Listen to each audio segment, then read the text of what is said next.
নির্দিষ্ট একটা সময়ের আগে কিছুই হয় না। আমরা যতই চেষ্টা করি না কেন, সময়ের নিয়ম কেউ বদলাতে পারে না। অনেক সময় আমাদের মনে হয়, কেন সব কিছু এত দেরি হচ্ছে, কেন স্বপ্নগুলো পূরণ হতে সময় নিচ্ছে।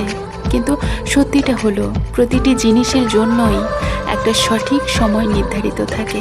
তুমি যতই দ্রুত এগোতে চাও না কেন, সময়ের আগে ফুল ফোটে না, আর সময়ের আগে সুখও আসে না।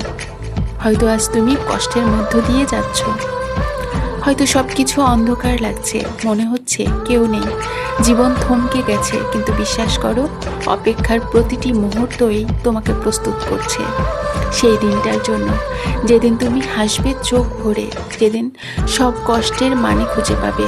তাই অস্থির হইও না। যে ভালোবাসার জন্য তুমি ব্যাকুল, সে যে স্বপ্নের জন্য তুমি লড়ছো, তা আসবেই যখন সময় আসবে। অতএব অপেক্ষার কোনো বিকল্প নেই, কারণ নির্দিষ্ট সময়ের আগে কিছুই হয় না।